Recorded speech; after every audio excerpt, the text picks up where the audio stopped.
నేటి కవిత సాహితీమూర్తులందరికీ నా యొక్క హృదయపూర్వక నమస్తమాంజలి. నేను అనురాధ మేరుగు హనుమకొండ నుండి. నేటి కవిత నాకు నచ్చిన కవితాంశానికి మీకందరికీ కూడా స్వాగతం, సుస్వాగతం. ఆచార్యులు గురువర్యులు శ్రీ దాస్యం సేనాధిపతి గారికి, అలాగే వ్యవస్థాపకులు ఆదరణీయులు శ్రీ దాస్యం లక్ష్మీ గారికి ప్రత్యేక నమస్తమాంజలి తెలియజేస్తూ మరోసారి సాహితీమూర్తులందరికీ కూడా స్వాగతం, సుస్వాగతం. నాకు నచ్చిన కవిత సమీక్ష వినందన అభిప్రాయం మాలిక అంశానికి. రాతోదయాన్ని మనల్ని పలకరించే వైవిధ్యభరితమైన అంశాలు నేటి కవిత అంతర్జాల సమూహంలో మనకి కనిపిస్తాయి. మరి అటువంటి అంశాలకు గాను తమకు నచ్చిన పదాలతో, అలంకార ప్రయోగాలతో, అలతి పదాలతో, శబ్ద పదబంధాలతో మన సాహితీ గణమంతా కూడా కవితలను వెల్లువల పారింపజేస్తారు. మరి ఆ విధంగా వచ్చిన కవితలను కవిగణమంతా కూడా ఆ యొక్క కవితలను చదివి తమకు నచ్చిన కవితను ఎంచుకొని తమ యొక్క సమీక్షాభినందన అభిప్రాయం మాలిక పంపే ఈ కార్యక్రమమే నాకు నచ్చిన కవిత. మరి ఈ వారం కూడా మనకు సమీక్షాభినందన అభిప్రాయ మాలికలు వచ్చాయి. అవేంటో ఆలస్యం చేయకుండా చూసేద్దాం రండి.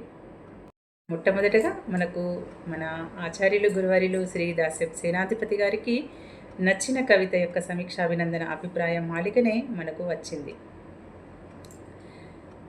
గురువర్యులు శ్రీదాస్యం సేనాధిపతి గారికి నచ్చిన కవిత కవయిత్రి చింతల కమల గారిది. ఏప్రిల్ 22వ తేదీన వలపు చెర అనే అంశానికి గాను విముక్తి దొరకనిది అనే శీర్షికతో కవయిత్రి చింతల కమల గారు వ్రాసిన కవిత నాకు బాగా నచ్చింది. విముక్తి దొరకనిది, విడుదల అసలే లేనిది వలపు చెర అని తేల్చి చెబుతూ కవయిత్రి కమల గారు వ్రాసిన ఈ కవిత రమణీయ భావాలతో కొలువుదీరింది. భావ కవిత్వానికి చోటు కల్పిస్తూ రాయడం చాలా బాగుంది. నీ కలువ కనుల సోయగాలు నన్ను నీ చెంతకు చేర్చి, నీ కనుల భాషతో నన్ను ముగ్గులోకి దింపి, నీ కనులతో కళల విన్యాసాలు చూపించి నన్ను నీ వైపునకు ఆకర్షింపచేసుకొని, నీ వలపు బాణాలను ఒక్కొక్కటిగా వదులుతూ అంటూ ప్రేమ ఎలా చిగురిస్తుందో తెలుపుతూ కవితను హృద్యమైన భావాలతో ప్రారంభించారు.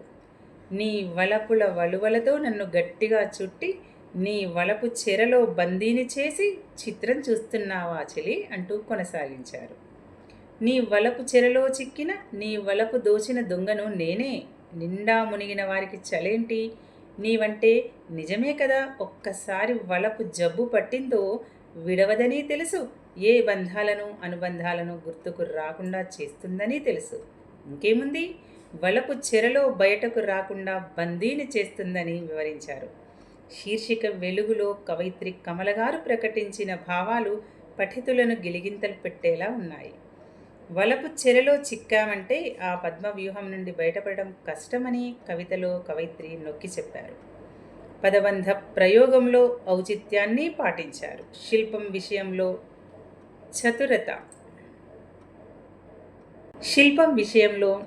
చతురతని ప్రదర్శించారు. కవయిత్రి చింతల కమల గారికి, నిర్వాహకురాలు సినారే వాగ్భూషణ పురస్కార గ్రహీత మేరుగు అనురాధ గారికి అభినందనలు తెలియజేస్తున్నాను అంటూ చక్కని పదబంధాల లాలిత్యమైన సమీక్షాభినందన పదబంధ మాలికను మనకు అభిప్రాయ మాలికను మనకు పంపారు దాస్యం సేనాధిపతి గురువు గారు.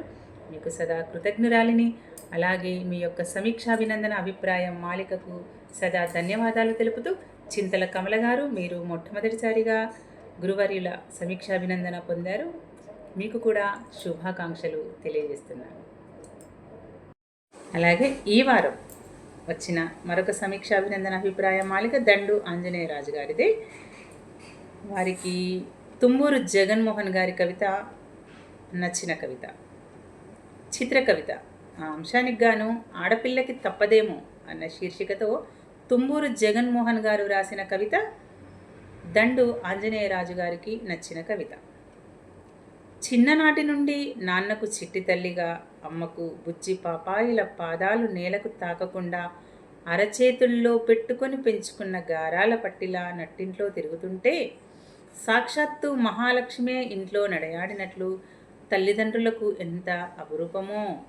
చివరికి ఆడపిల్లే అని అన్న కూతురు భవిష్యత్తు బాగుండాలని రంగరంగ వైభవంగా ముత్యాల పందిరిలో పెళ్లితంతు తర్వాత కూతురుని అల్లుడిని చూసి ముచ్చటగా మురిసిపోతున్న సందర్భంలో చివరికి అప్పగింతల్లో కార్యక్రమంలో కన్న కూతురు దూరమైపోతున్న వేళ అత్తమామల్ని 2 చేతులు పట్టుకొని మా అమ్మాయిని మీ ఇంట్లో ఆదరించాలని తల్లిదండ్రులు వేడుకుంటున్న వేళ పెళ్లి కూతురు గుండె లోపల దుఃఖమంతా పొంగి కళ్ళల్లో కన్నీటి దారలు కారుతుంటే అప్పటి వరకు సంతోషంగా ఉన్న పెళ్లివారి కళ్ళల్లో కూడా విషాద ఛాయలు అలుముకుంటాయండోయ్ అంటూ తుంబూరు జగన్మోహన్ గారు కవిత ఈ వారం నాకు నచ్చిన కవితగా మీకు పంపిస్తున్నాను. ఇంత మంచి కవితను మనతో పంచుకున్న తుంబూరు జగన్మోహన్ గారికి హృదయపూర్వక అభినందనలు. అలాగే నాకు నచ్చిన కవిత నిర్వాహకురాలైన శ్రీమతి అనురాధ మేడం గారికి ధన్యవాదాలు. ఇట్లు దండు ఆంజనేయరాజు గారు మాధవధార విశాఖపట్నం నుంచి మనకు ఒక చక్కని సమీక్షాభినందన అభిప్రాయ మాలికను పంపారు. వీరు మనకు వారం వారం తమ యొక్క సమీక్షాభినందన పంపిస్తున్నారు. వారి అమూల్యమైన సమయాన్ని వెచ్చించి మనకు సమీక్షాభినందన పంపుతున్న దండు ఆంజనేయరాజు గారు మీకు సదా ధన్యవాదాలు.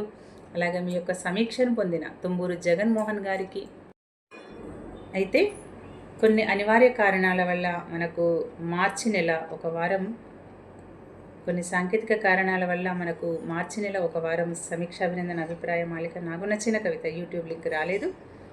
అప్పుడు మనకు దండు ఆంజనేయరాజు గారు మనకు ఒక సమీక్షాభినందన అభిప్రాయ మాలిక పంపారు. దానిని ఈ వారం నేను మీకు సమర్పిస్తున్నాను. దండు ఆంజనేయరాజు గారు మాధవధార విశాఖపట్నం నుండి నాకు నచ్చిన కవిత వేదికను వారం వారం నిర్వహిస్తున్న శ్రీమతి అనురాధ మేడం గారికి ధన్యవాదాలు తెలుపుకుంటూ, నాకు నచ్చిన కవిత వేదిక రూపకర్తలైన గురుతుల్యులు శ్రీదాస్యం సేనాధిపతి గారికి, అడ్మిన్ గారు శ్రీదాస్యం లక్ష్మీ గారికి హృదయపూర్వక ధన్యవాదాలు తెలుపుకుంటూ, ఈ వారం నాకు నచ్చిన కవిత 17/3/2025 సంవత్సరము రాయవరపు సరస్వతి గారిది. వారిది చోడవరం, అనకాపల్లి జిల్లా. కారుణ్యధార అనే అంశానికి గాను వారి శీర్షిక మనిషి మానవత్వం. వారి కవిత శీర్షిక మనిషి మానవత్వం, కారుణ్యధార అనే అంశానికి గాను. ముందుగా వారు కవితలో సరస్వతి గారు, మిత్రమా నీలోని స్వార్థాన్ని కొంత విడనాడి రోడ్లపై తిరుగుతున్న అనాథలకు అభాగ్యులకు ఆశ్రయం కల్పించి నీవంతు సహాయ సహకారాలు అందించు.